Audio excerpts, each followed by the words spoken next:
Today I'm going to be cooking fried rice in one of the original hand-hammered woks from China that you used to see advertised on TV and in infomercials. Directly from mainland China, the original hand-hammered wok, the Great Wok of China. You can prepare delicious Oriental dishes in your very own kitchen. Individually handcrafted, the Great Wok's authentic design ensures even heat distribution.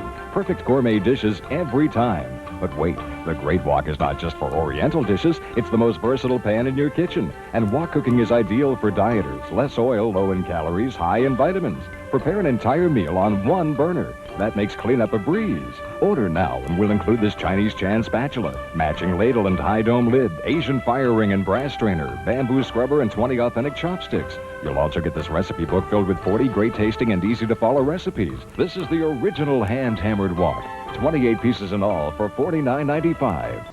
I've had this wok for 20-something years now.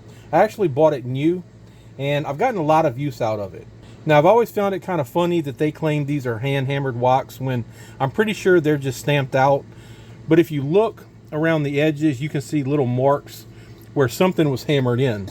So either they used a machine to make some hammer marks, or maybe there was a few guys sitting around the shop, and after they stamped these out, they just put some random hammer marks in it. But no matter how it was actually made, I've gotten a lot of use out of this wok.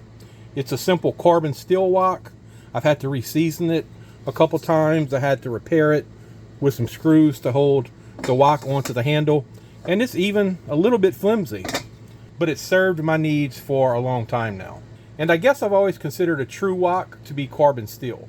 Now, the wok did come with a burner ring, which I've used the burner ring for years now because I've always cooked on an electric stove. And since the wok is not a flat bottom wok, it doesn't sit properly on the electric burner. And a big reason why I purchased my butane stove was because I wanted to use it with the wok. And let's face it, electric doesn't quite cut it with a wok. You simply can't get all the heat you need. The ingredients that I'm going to be using to cook my fried rice are about 4 cups of cooked rice. Now, this is just regular long grain rice. I prefer to use Botan rice. Unfortunately, I don't have any, but regular long grain rice works just fine.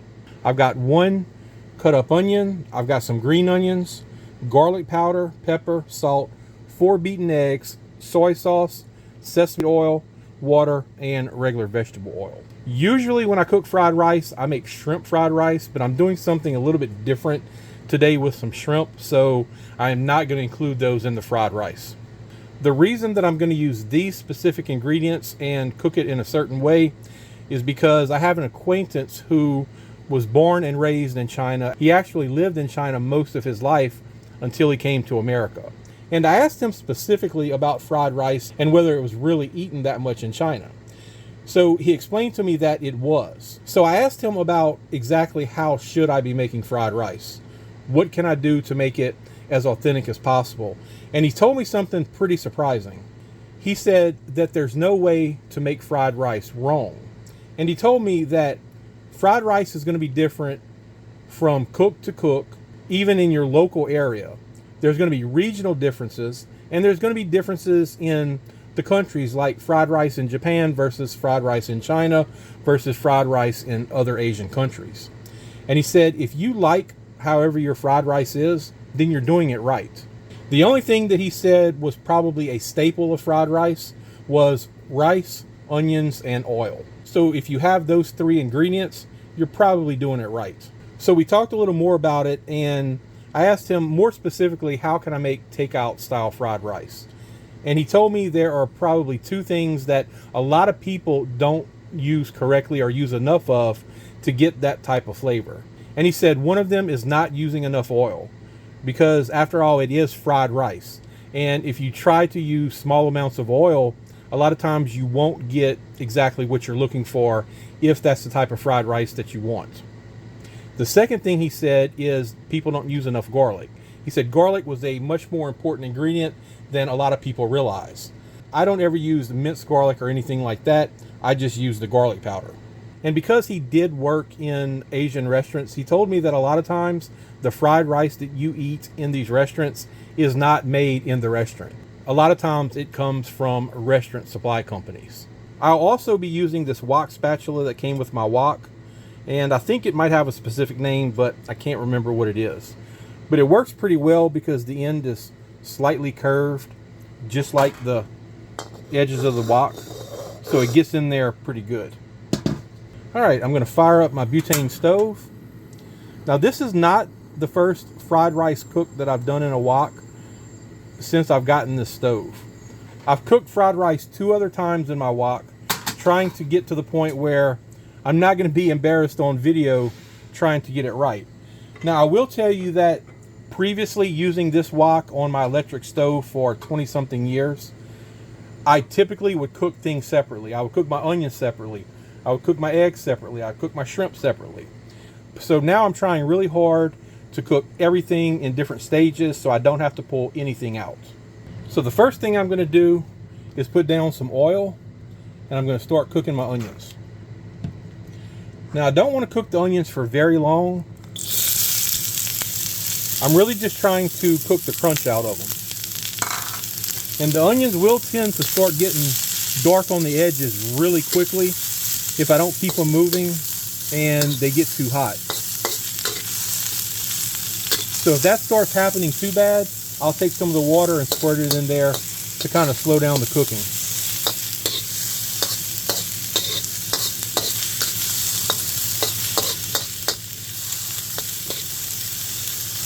And I only have my fire set about maybe 1/3 of the way down. The first time that I tried cooking fried rice in the wok on this butane stove, I had it set all the way up, and that was definitely a mistake.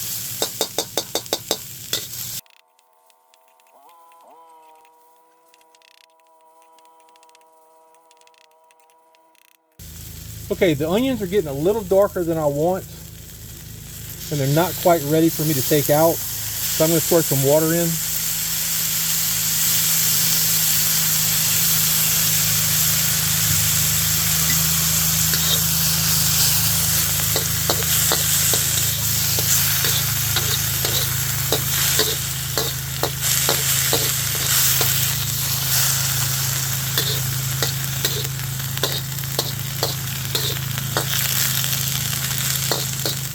Okay, the onions have been cooking down for about 2 minutes. So next I'm going to pour in my eggs. I'm going to turn the fire up to about halfway.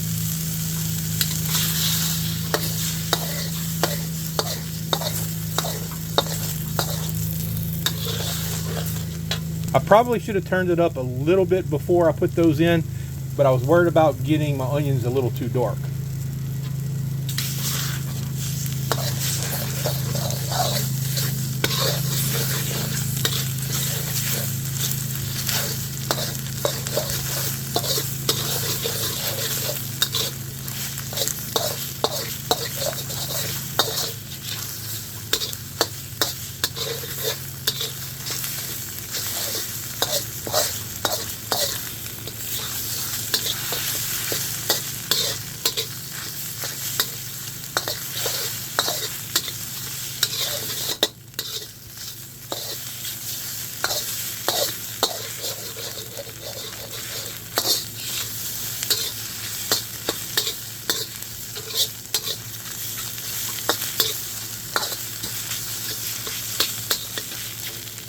Okay, now I'm going to put in some more oil, and probably a good bit of it, more than you might would think I really needed.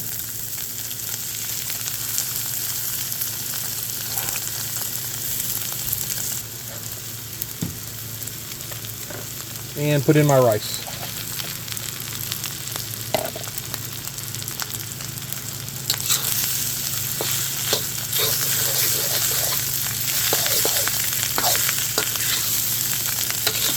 I just want to get everything mixed up really good and help get all those grains of rice coated in the oil that I put in.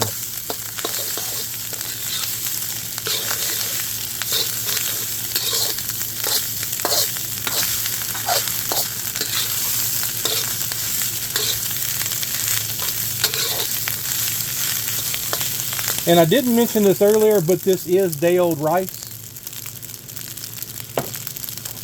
So next I want to throw in my green onions, some garlic powder,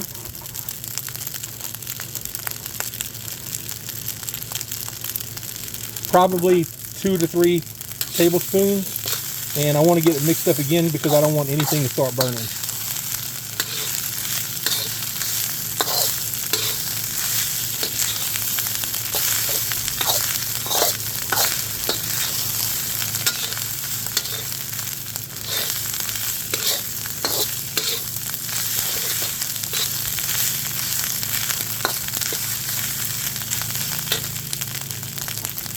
Next, I'll put in some black pepper,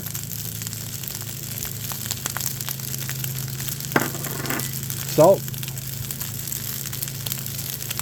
I need a little salt because the soy sauce is not going to be quite salty enough, but I don't want too much to make the fried rice overly salty. And let me stir that in.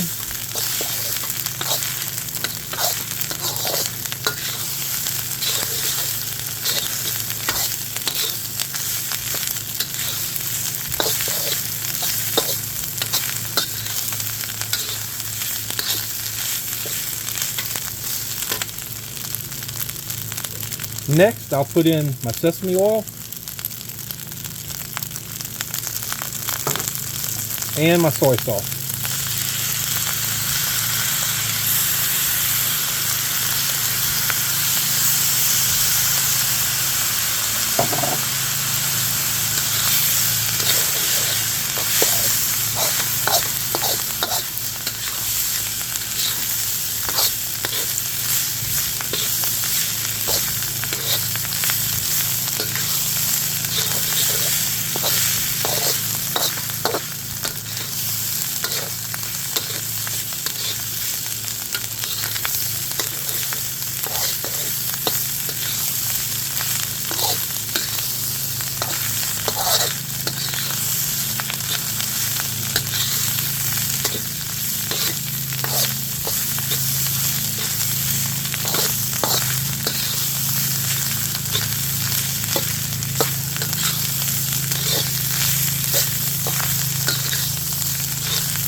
Okay, my fried rice is done. So let me turn the fire off and put it into a container.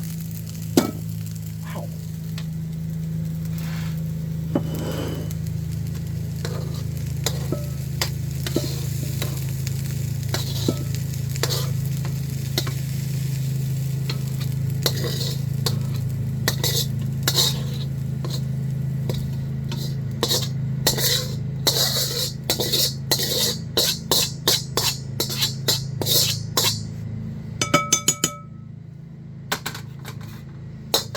So like I mentioned earlier, this is day-old rice, and you see how it's not all stuck together and it's really individual grains. And that's what I'm looking for in my fried rice. I don't want big clumps of it or anything like that. And I'll also tell you that I use a rice cooker to cook my rice that I'm going to make my fried rice with, and I use a 1-to-1 water to rice ratio. Okay, I've got to wrap things up pretty quick because I'm almost out of space on this memory card. I'm going to be deep frying some shrimp, and I'm going to toss them in this Kinder's teriyaki sauce with sesame and ginger. And if you've never tried this, I highly recommend it. It's one of the better teriyaki sauces that I've tried. Okay, shrimp are done, so I'm going to pull them out, and they're going to go directly into some of the teriyaki sauce that I've got in this bowl.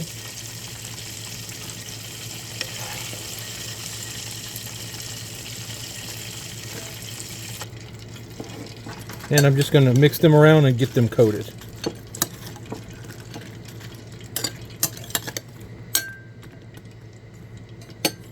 Okay, the shrimp are coated, and one thing that I like to do sometimes is either fry some shrimp or fry some chicken, coat it in the teriyaki sauce, saute down some onions and peppers, and just eat that over white rice. That's really good too.